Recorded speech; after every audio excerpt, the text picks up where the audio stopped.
Secret 7 on the Trail by Enid Blyton.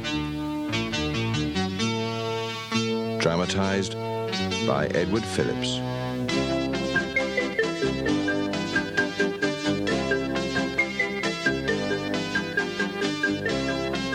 The Secret 7 were holding their very last meeting of the holidays before going back to school for the autumn term. As Peter said to his sister Janet, it wasn't worth holding any more meetings until Christmas, since there was little time for adventures during term time.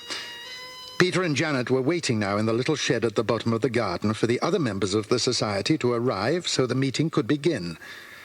And they were beginning to get a little impatient. I do wish the others would hurry up. It'll be lunchtime soon, and I have an important announcement. Yes, all right, Scamper. They should be here soon. I know you're anxious to start. I do hope they'll agree to this being the last meeting till Christmas. We'd better collect all the badges from them and then put them in a safe place. If we don't, someone's bound to lose one. Or that silly sister of Jack's will take his and wear it herself. Susie can be very annoying at times. She's always pestering Jack to let her join the society. Well, we can't let her join. Apart from anything else, that would make it the Secret Aid. It doesn't sound the same somehow. Hello, there's someone now. Password. Pickled onions. Come in, Barbara. Got your badge? Yes, it's a new one. My old one got very dirty, so I made this. Good. Password. Pickled onions. How many times am I to tell you not to yell out the password? Now everyone in hearing distance will know it. Well, you yelled out password at the top of your voice. George had forgotten it anyway. He thought it was pickled cabbage. Well, never mind. Now who's still missing? There's me and you, George, Jack, Barbara and Pam. Colin's missing. Oh, here he comes now. Password. Pickled onions. Come in, Colin. Good. Now we're all here, we'll get down to business. As soon as Janet pours out the lemonade. Buck up, Janet. Now, the first thing I have to say is this is to be the last meeting and... Disband the Secret 7, Peter. Please, let me speak. It's to be the last meeting till the Christmas holidays. Tomorrow all of us boys go back to school and the girls go back to their school the day after. Nothing ever happens in term time, and anyway, we're too busy to look for an adventure. But something might happen, Peter. You just never know. I think it's a silly idea to stop the Secret 7 for the term time. I do, really. Yes, I do. Yeah. I like belonging to it and wearing my badge and remembering the password. Well, you can still wear your badges if you like, though I had thought of collecting them today and keeping them till our next holidays. I'm not giving mine up, and you needn't be afraid I'll let my sister Susie get it either, because I've got a perfectly good hiding place for it. And just suppose something turns up in term time. Suppose one of us stumbled on something strange, something that ought to be looked into. What would we do if the Secret 7 was disbanded till Christmas? Nothing ever turns up in term time. And anyway, I've got to work jolly hard this term. My father wasn't at all keen on my last report. All right, you work hard and keep out of the society till Christmas. I'll run it with Janet. It can be the Secret 6 till then. No, I'm the head of the society. But seeing that you all seem to disagree with me, I'll say this. We won't have any regular meetings like we have been having, but only call one if anything does happen to turn up. We keep our badges then and have a password. We're still a very live society, even if nothing happens. And we call a meeting at once if something does. Yes. Good idea. All right, that's what we'll do. Now, what about a new password? How about Scamper's name? Scamper would be a good password. Scamper is no good. You see, every time anyone gave the password, Scamper would think he was being called. Well, let's have my dog's name then. Rover. I've got a better idea. What about my aunt's dog's name? Cheeky Charlie. It's all right. Yes, that's a good one. Cheeky Charlie. Yes, we'll have that. Nobody would ever think of that for a password. Right. Cheeky Charlie is our new official password. Well, you probably won't have to use it till Christmas holidays, so don't forget it. School began for the boys next day, and the girls went back the day after. All the Secret Seven wore their little badges, and the other children looked enviously at them, wishing they could have one too. Jack's tiresome sister Susie was continually agitating to become a member, and one day Jack got so annoyed with her that he told her to go off and form a secret society of her own. That was an unfortunate thing to say, because that is exactly what Susie did the very next day. And that evening, when she got home from school, she couldn't wait to tell Jack all about And it. it's a much better society than the Secret Seven. We've named ourselves after the famous 5 in the 5 books. There's me and Kate and Harry and Jeff and Sam.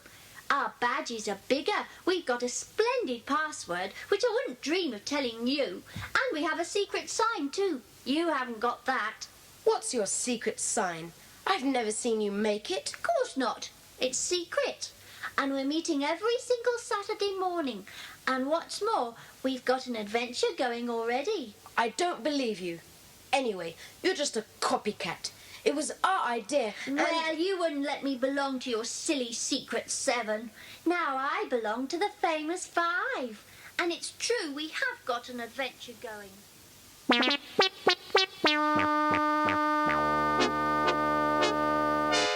Jack didn't know whether to believe Susie or not. He went gloomily to Peter and told him all that Susie had said. And Peter told him that it was up to him to try and find out if the famous 5 really did have an adventure going. The famous 5 met in the summer house in the garden. So, one Saturday morning, Jack hid in the laurel bush round the back to see if he could overhear what was said and find out just what was going on. But, unfortunately for him, Susie was looking out of the bedroom window just at that moment, and she saw him squeezing into the bushes. She gazed down in a rage, and then, suddenly, she smiled. She rushed downstairs to meet her 4 friends at the front gate before they could get to the summer house. Susie, what's up? It's Jack. He's hidden himself in the laurel bush at the back of the summer house to listen to all we say. Let's go and pull him out. No, I've got a better idea. Let's go down to the summer house, whisper the password so that he can't hear it, and when we're inside, begin to talk as if we really had found an adventure. But why? But don't you see? Jack will believe it all. We could talk about places like that old house up the hill, Tigger's barn. And we can mention names like Stumpy Dick and Twisty Tom. And Jack will think we're in the middle of something. And he'll tell the Secret Seven. And they'll go and investigate. And there's nothing there. Exactly. Right. We could go to Tickle's barn ourselves and wait till the Secret Seven come and have a good laugh at them. Right. Come on, then. Just back me up in all I say and be as solemn as you can. I'll go down first, and you can all come one by one. And don't forget to whisper the password, because Jack mustn't hear that. He may creep up to the window to hear better, but even if you see him, don't let on. And that's why this is a very secret and important meeting.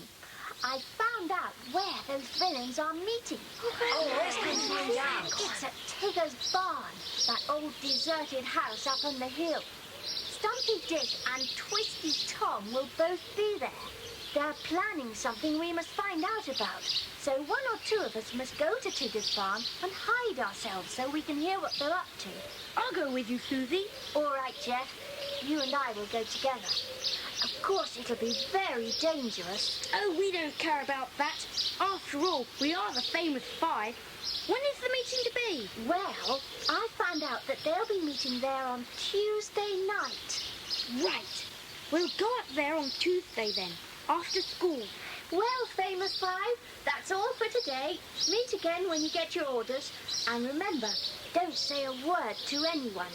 Whatever happens, we mustn't let the Secret 7 find out about this.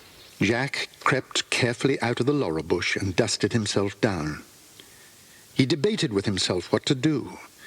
Was it important enough to call a meeting of the Secret 7? No. He would go and find Peter and tell him first. Peter could decide whether to have a meeting or not. On the way to Peter's house, he ran into George. Hello, Jack. You look very solemn. What's up? Have you had a row at home or something? No, but I found out that the famous five are in the middle of something big. Oh, is it important? I mean, your sister Susie's a bit of a nuisance, isn't she? You don't want to pay much attention to her. Yes, I know, but she's clever too, and there's no reason why the famous five shouldn't be onto something. It would be absolutely maddening if they should hit on something important before we did. I'm on the way to tell Peter now. I'll go with you. We'll see what Peter has to say about it. Well, all I can say is that I think you've been properly taken in, Jack. Surely you didn't fall for all that nonsense. They were pretending. I expect that's what they do at their silly meetings. Pretend they're in the middle of some adventure and kid themselves they're clever. But it all sounded absolutely serious. They had no idea I was listening, and Jeff was ready to go and investigate on Tuesday evening. Jeff? Can you imagine that little coward going to look for a mouse? Let alone Stumpy Dick and the other fella, whatever his name is. He'd run a mile before he got to Tigger's barn at night. That sister of yours was just putting up a bit of make-believe, Jack. Silly kid stuff, like pretending to play at Red Indians or something, that's all. Then you don't think it's worth calling a meeting of the Secret Seven and asking for some of us to go down to Tigger's barn on Tuesday night? No, I don't. But suppose there is something behind it all, Peter? Well, look here, Jack. If you do see Susie and Jeff creeping off somewhere on Tuesday evening, you can follow them and see what they're up to. But they won't go. You'll see I'm right. All right, I'll keep an eye on Susie on Tuesday evening. If she stays home, I'll know you're right. But if she goes off by herself, or Jeff comes to call for her, I know there's something up, and I'll follow them. I'll come with you if you like. I shan't know what time they'll go, though. I know. You come to tea with me on Tuesday, George. Then we can follow Susie and Jeff at once, if they slip off. And if they don't go out, then we'll know it's all nonsense. Right. Will you let me know what happens? I'll bet you anything you like. It's nothing at all. When Jack got home, he went straight to his mother and asked her if he could have George to tea on Tuesday. His mother said yes. Susie was there, reading in a corner. She pricked up her ears at once and grinned in delight. She guessed that Jack and George meant to follow her and Jeff if they went to Tigger's barn. All right. She would take the joke a little further. She asked her mother if she could have Jeff to tea on Tuesday too, and her mother agreed. She noticed a gleam in Jack's eye when he heard that Jeff was coming to tea as well. Tuesday afternoon came round, and Jack, George, and Jeff set off for Jack's house after school. Tea passed uneventfully, and then Mother put on a hat and coat and left for a committee meeting, telling the children to behave themselves while she was gone. As soon as the front door closed, Susie looked at Jeff and smiled. Jeff, come and see our new clock. It has a little man who comes out at the top and strikes a hammer on an anvil to mark every quarter of an hour. It's nearly 7:15. Let's go and watch him come out. All right, Susie. I think this is it, George. Do you suppose they're really going? Yes, they'll probably get their coats out of the hall cupboard. We'll hear the front door bang as they go out. Then we'll give them a minute or two and follow them. We know which direction they'll be going in, so it shouldn't be difficult to keep track of them. Then, when they... That's the front door. Now, let them get clear of the house. We don't want to track them too closely, or they'll see us. 3 minutes later, George and Jack closed the front door behind them and set off down the garden path. It was fairly light outside because of the rising moon, but they took a torch with them just in case. There was no sign of Jeff and Susie, but they turned right at the bottom of the road and headed in the direction of Tigger's barn. Now, the reason why there was no sign of Jeff and Susie was because they were still in the house. They had decided not to bother going themselves to Tigger's barn. The joke would work just as well without that. They were now hiding behind the big hall curtains, hugging themselves with glee to think of the marvelous trick they had played on the Secret Seven. Tigger's barn was about a mile away.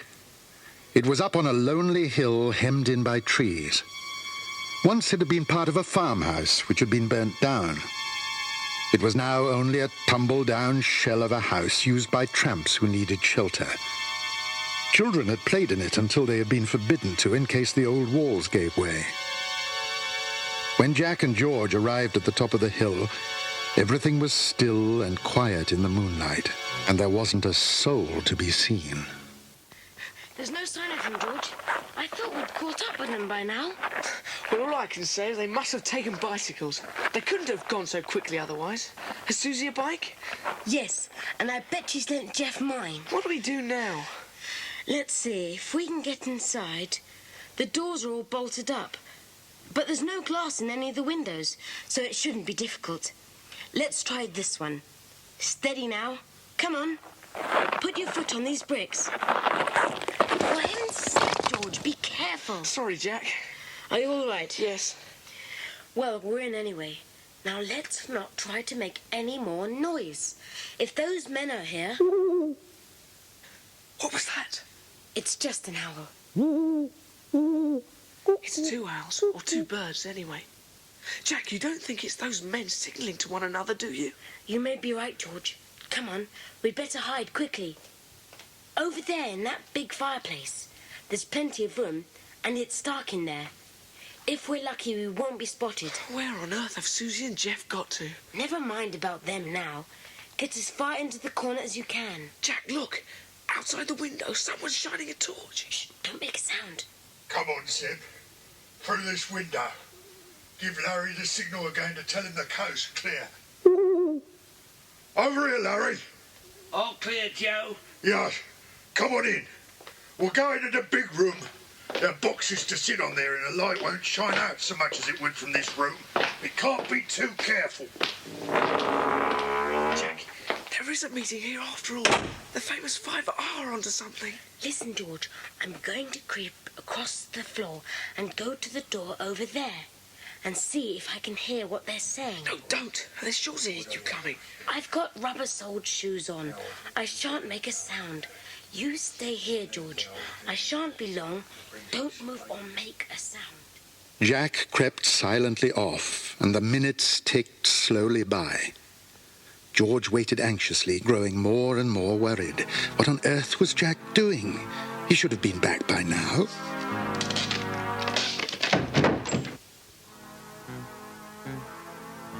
George was now completely bewildered.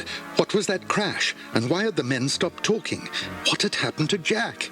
He waited for a few moments, and then finally he could stand it no longer. He tiptoed out of the fireplace and over to the door, moving as quietly as a mouse. He put his hands out to feel if Jack was there. He wasn't. Not a sound disturbed the stillness of the night, and George could feel his knees beginning to tremble. Could Jack be inside the room? And where were the men? Were they still there, or had they gone? Cautiously, George put out his hand and pushed on the door. It moved slowly open. And then, suddenly, George remembered the secret 7 password. Cheeky Charlie? Hello, Cheeky Charlie? All right, Joe, I've got him. I told you I heard a noise. Hey, switch your torch on, Zeb. And yours, Larry. Whoa. You were right, Zeb. There was someone there. Now then, what's all this? What do you know about Charlie? Come on, boy, answer my question. We heard you saying Cheeky Charlie. Have you got a message from him? Well, What's the matter with you, boy? Ow. Have you got a message from Charlie or not? There won't be no message from Charlie, Joe. Why should there be? He's waiting for news from us, isn't he? Oh. Here, boy, did Charlie send you ask for news? Well, yes. I can't think why Charlie uses such a dumb kid to send out. Got a pencil, Larry? I'll scribble a message. A kid that can't open his mouth and speak a word is just the right messenger for us. Ha! Look, you tell Charlie what we've decided, Zeb. Don't forget that he's to mark the tarpaulin with white lines at one corner. Right, here you are, kid. Take this to Charlie, and don't you go calling him Cheeky Charlie. Little boys that are saucy get their ears boxed. Yeah. Leave him alone, Zeb. Where's Charlie now, kid? At Dellings or Hammond's? Dallings. Right. Now, let's clear off, lads. Mind you deliver that message, boy. Yes, sir, I will. Come on, then, let's go. Let's hope we get a nice foggy night for it. Preferably with no moon. We don't want anybody poking their noses. George, is that you? Jack, I've had a frightful time. You shouldn't have gone off and left me like that. Where on earth have you been? I was listening outside the door, and I fell into that big cupboard out there. It shut on me, and I couldn't hear another word. I didn't dare move, in case they came to look for me. Then I heard them coming out just now, and I came to look for you. Oh, I see. Those men must have heard you. That's why they switched off their torches and waited. I walked in on them and... They saw you? What did they do? It's really awfully peculiar. You see, I whispered our password, Cheeky Charlie, hoping you would hear me. But they heard me instead, and they asked me if I had a message from him. From who? From Cheeky Charlie. You mean there really is someone called Cheeky Charlie? Yes. Well, Charlie, anyway. And Jack, they gave me a message for him. I've got it here. Let's have a look. No, let's get out of here first. We can read it at home. Wait a minute. What about Susie and Jeff? I've forgotten about them. Where on earth can they be? Jeff, Susie, come on out wherever you are. They're not here, George. They've disappeared. Well, let's get out of here. We can find out what's happened when we get back home.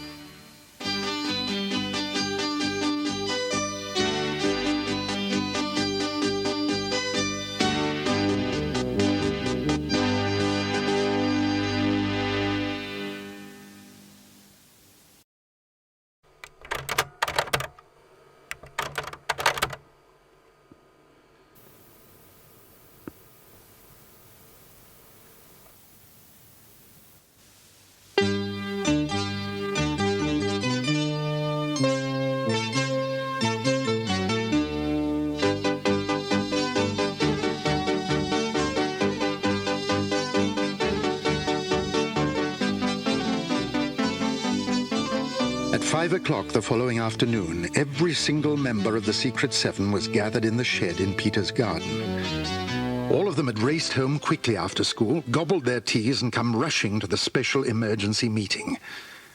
Peter addressed them all solemnly. Now, before we start, Scamper, sit by the door and keep guard. Bark if you hear anything at all. This is a very important meeting. You know now that we weren't going to call another meeting till the Christmas holidays, unless something urgent happened. Well, it has. Now, you've all been given details of how Jack overheard the famous five at their meeting in the summer house, and how he and George went to Tigger's barn to find out what was going on. In a way, I was right about the famous fives being a complete pretense. We know now that the whole thing was a setup, and Susie and Jeff admitted they never went to Tigger's barn at all. But just by chance, there was some truth in it, though Susie didn't know that. That's right. There was a meeting at Tigger's barn, and I nearly got caught. But strangely enough, there really seems to be someone called Charlie in the gang. When they heard me giving the password, they thought I'd come from him. But our password is only the name of a dog. Fancy there being a man called Cheeky Charlie too. They gave me a note to take to him. I've got it here. It says, "Everything's ready and going okay. Can't see that anything can go wrong, but a fog would be very welcome, as you can guess. Larry's looking after the points. Don't forget the lorry and get the tarpaulin truck cover, marked with white at one corner. That'll save time in looking for the right load. It's signed Zeb." It's quite clear that we've hit upon something very strange here. The question now is, do the Secret Seven think we should try and solve the mystery? Of course. Of course we would. Right, I agree. But we have got to be very, very careful this time, or else the famous five will try and interfere, and they might spoil everything. Nobody must say a single word about this to anyone. Is that agreed? Agreed. Now, first let's sort out all the things that Jack and George heard. Then we'll try to make out what they mean. Well, as I told you, I heard the men talking, but their voices were very low, and I could only catch a few words now and again. What were they? They kept saying something about loading and unloading, and they kept on and on mentioning points. What sort of points? I've no idea. They mentioned figures too. They said 6-2 quite a lot of times, and then they said maybe 7-10. And then they said there mustn't be a moon, and something about darkness and fog. Honestly, I couldn't make head or tail of it. Oh, and I think they had a map of some sort. What else did you hear? That's all. I fell into the cupboard then, and when the door shut on me, I couldn't hear another word. And all I can add is that the men asked me if Cheeky Charlie was at Dallings or Hammond's. I said Dallings, but goodness knows what they meant. Perhaps they are names of factories or workshops of some kind. Yes, we might be able to trace those. Now this note mentions points again and talks about trucks and lorries. I think some sort of robbery is being planned. The question is, what are they going to steal and when? Shall we take the note to the police, Peter? Not yet. I'd like to see if we can't do something about it ourselves before we tell any grown-ups. After all, we've managed lots of affairs very well before. I don't see why we shouldn't be able to do something about this one too. We've got quite a lot to go on, really. We know the names of 4 men. Joe, Zeb, which is probably short for Zebedee, a most unusual name. Larry, probably short for Lawrence. And Charlie, or Cheeky Charlie. Yes, and we know that Charlie's at Dallings or Hammond's. What do we do first, Peter? Well, if, as Colin suggested, those are the names of factories or workshops, we should be able to find out if there are any of those names in the area. Janet, run up to the house and fetch the telephone directory so as we can check. Right. I think it would be helpful too if we try to find the man called Zebedee. There can't be many Zebedees in this district. Yes, but how would we do that? We can't go around asking every man we meet if he's called Zebedee. It would be like looking for a needle in a haystack. Peter, I've just thought of something. Those men at Tigger's barn kept talking about points. Do you think they meant points on a railway line? Of course! Points are used to switch trains from one line to another. So perhaps there's a train that contains something they want to steal. And they're going to switch it to another line. Yes, I think we may be getting somewhere. Then it must be a goods train. And the tarpaulin would be covering up the load. Do you remember? It had to be marked with white at the corner so that the men would know it. Yes, they wouldn't have to waste time then looking into every truck to see which was the right one. Sometimes there are 30-40 trucks on a goods train. I've just thought of something else. Those figures the men kept saying, 6-2 and 7-10. Couldn't they be the times of the trains? Oh, yes. Like when we say Daddy's going to catch the 6:20 home or the 7:12. There must be a train that starts somewhere at 6:02. Or arrives somewhere then. And they want a dark and foggy night, because then it would be easy to switch the train into some siding. The engine driver wouldn't see what was happening. He'd go on till he came to some signal, and then the men would be there ready to take whatever it is from the marked truck. Peter, I really think we ought to tell somebody. No, let's see what else we can find out first. Remember, this is only what we think is going to happen. We don't know for sure yet. I think what we should do next is to get hold of a timetable and see if there's any train that arrives anywhere at 6:02. That's no good. Goods trains aren't in the timetables. Well, what about 1 or 2 of us going down to the station and asking a few questions about goods trains and what time they come in and where from? Then if we can find out where Dallings and Hammonds are... Here you are, Peter, the telephone directory. Good.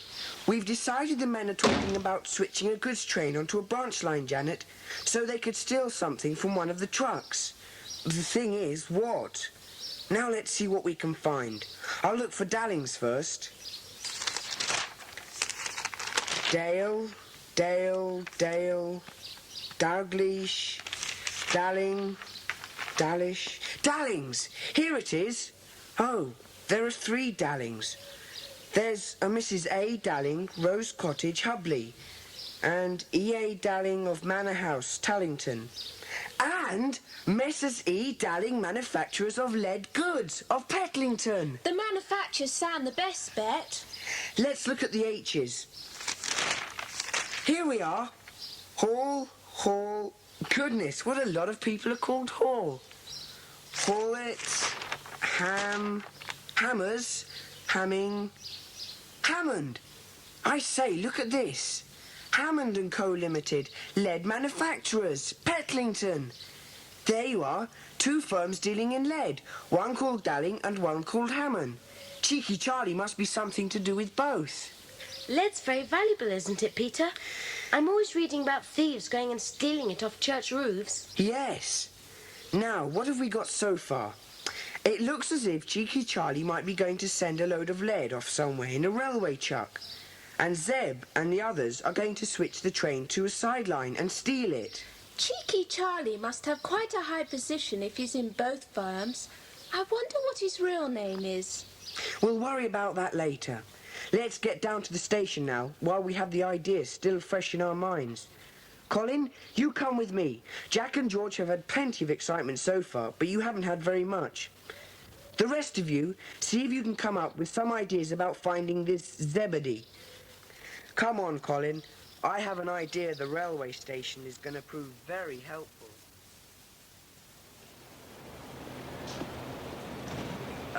Excuse me. Will there be any goods trains coming through tonight? There's one in 15 minutes' time, Sonny. Why? We like watching goods trains going through. I once counted 47 trucks pulled by a goods engine. Oh, the longest one comes in here in the evening. How many trucks do you reckon the 6-2 has as a rule, Zeb? Oh, well, maybe 30, maybe 40. Depends. Did you hear that, Peter? He called him Zeb. Do you think... Shh. What time did you say this goods train's come through? Oh, about 6 o'clock. 6:02 it's supposed to be, but sometimes it's late. Where does it come from? Oh, lots of places. Idleston, Hayley, Garton Park, Petlington. Petlington? Why? Petlington, yes. Go on. Where else? Oh, Tapley, Singleton, Hotland Green. I suppose the points are further up the line, are they? Points? Oh, you wouldn't ask my mate about them. He's in charge of switching goods trains from one part of the line to another. They often have to go into sidings, you see. Does he switch the 6-2 into a siding, or does it go straight through on the main line? Oh, straight through. Larry only switches the goods trains that have to be unloaded near here. The 6-2 goes right on to Swindon. I wish I could see, Larry working the points. It must be fun. I expect the switches are quite different from the ones on my model railway at home. Oh, yeah. You bet they are. Ours takes a moving. Yeah, you certainly ask a lot of questions. Oh, well, we're very interested in railways, you see. Well, why don't you take a walk up the line there and ask Larry to show you the points? Just tell him Zeb said it was OK, but keep to the path now. Don't go walking on the lines unless you want to get flattened. Thanks very much. We'll do that. Bit nosy, weren't they? Oh, they're only kids interested in trains. They're harmless. Excuse me, Larry. What do you want? Zeb said it will be all right for us to watch you operating the points. Oh, he did he? Well, all right. But you keep out of the way. Now, you pull this lever for that line over there, see? Yeah, and watch how the rails move so that they lead to the other line instead of letting the train go straight through on this one. And where does the branch line lead off to? A goods yard, about 100 yards up the line. Any trains that have to be unloaded are sent up there. Not that it's much used these days. Does the 6-2 go up there? The 6-2? No, it goes straight through. Never has any goods for this district. It goes on to Swindon. Does it come through every night? Tuesdays and Fridays. What does it carry? Oh, all kinds of things. There's usually about 20 or 30 tracks, sometimes more. Do you get a lot of thefts? Thefts? What do you mean? Well, I mean, they're open trucks, aren't they? And I should have thought... Oh, yes. There's been a lot of stealing lately. Even a car taken out of one track, would you believe? Beats me how they did it. Oh, yes, there's quite a few dishonest folk about these days. And they must be a pretty smart bunch, though. Well, I can't stand here chatting. I've got work to do. Don't hang about here now. And keep off them lines. On the following evening, there was yet another emergency meeting of the Secret Seven, and this time excitement was running high. It seemed that they were now on the verge of solving the mystery at last. Well, we've certainly made a lot of progress since we last met. We're pretty certain that we've identified Zeb and Larry. It's a pity George wasn't at the station to make sure, but from the descriptions we gave him, he thinks they were definitely at Tigger's barn. We know about the 6-2 goods train which comes through from Pretlington. I think we've got a good idea now what's going to happen. Larry is going to operate the points and divert the train up into the goods yards. It's a small place with hardly anyone around most of the time, an ideal spot for a robbery. The gang will probably be waiting there, and they'll make straight for the truck with the specially marked tarpaulin. And then they'll take the lead, if that's what they're after, and load it onto a lorry and drive off. What about the driver of the train? And the guard. They've probably got plans for them, but that's something we don't know about at the moment. Peter, don't you think it's time we told the police? Well, we don't really know just enough yet, Janet. For one thing, we don't know when the robbery is going to take place. If what we've worked out is right, it must be on a Tuesday or a Friday, those being the only nights the 6-2 comes through. We don't know which Tuesday or Friday, but we do know that it's got to be dark, preferably foggy. I vote that we wait and see what the weather's like on Tuesday, and if it's foggy, we go up to that goods yard and see what happens. Agreed? Agreed.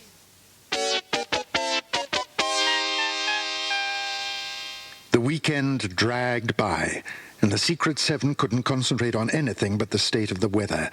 Tuesday morning came round at last, and when they looked out of their windows at breakfast time, what a sight met their eyes. It was a typical November morning. The fog had come down overnight, and none of them could see further than the end of their gardens. They got through the day somehow, and by evening the fog was thicker than ever. They all met at their headquarters after tea and set off for the goods yard, convinced that if there was going to be a robbery, tonight just had to be the night. As they neared the goods yard, the thick fog swirled round them, and their torches could hardly pierce it. Here we are. Now, everybody keep as quiet as possible. And Scamper, don't you dare bark. I bet Zeb and the rest are pleased about this fog. Come on, keep close to the fence. We'll see if we can slip through the gates. It's them. Can anybody see where they are? Over there, look. The whole gang's there. Zeb, Joe, and that must be Charlie himself. Where's Larry? He must be down on the points. Let's get a bit closer and see if we can hear what they're saying. Yeah, all right, we should be here. Any minute now. Hey, what time is it now? About 6:30, boss. She should be along any minute. Right, this is what we'll do. When the train gets here, we'll flag her down and tell the driver he's on the wrong line. Yes. We'll pretend to be surprised to see him here.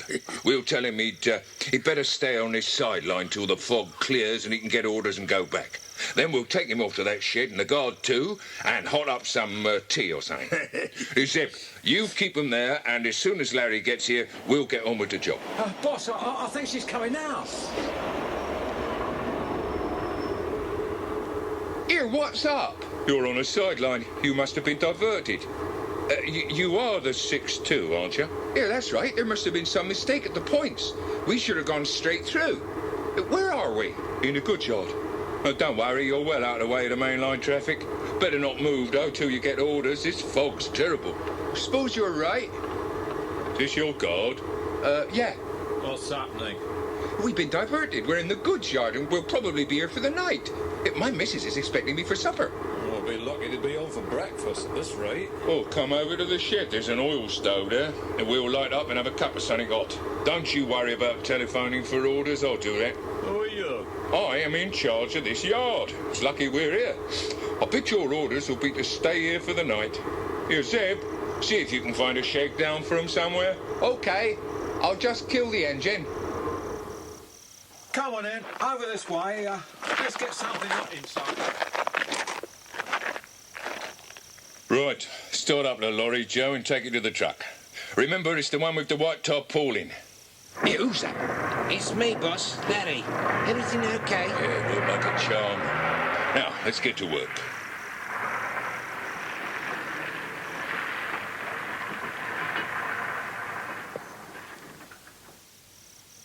They're at the truck now. Yes, and they're starting to unload it. Can you see what it is? It looks like sheets of lead, all right. Peter, when are we going to telephone the police? Don't you think now would be a good time? Yes, Janet. There's a telephone in the gatehouse. How do you know? You can see the telephone wires running to the chimney. Jack, you run over there and get in through the window. I noticed it was open when we came past. Ring the police and ask to speak to Inspector Harris. Right. Let's just hope there's no one in there. Now, you lot, stay here and keep an eye on the gang. Where are you going? Over to the lorry. I've got an idea. I shan't be long. Peter disappeared into the fog on his mysterious errand, and Jack went off to the gatehouse. The minutes ticked by, and nothing could be heard except the muttered voices of the gang busy unloading the lead from the truck. And then, after what seemed an age, a figure loomed up out of the fog. Is that you, Jack? Yes. Luckily, there was no one in the gatehouse. Where's Peter? Here I am. Did you get through? Yes. Are the police on their way? Yes. The police station's not far, so they should be here any minute now. What have you been doing? You'll see. All we've got to do now is wait and just hope that the police get here before the crooks have finished. Is that it, Larry? That's the lot, boss. We're ready to go. Well, what's keeping Zeb? Ah, here I am, boss. Right, let's get out of here fast. Into the lorry, quick. What's that? It's the police. We've had it. No, we haven't. Start her up, Zeb. We'll soon lose them in this fog.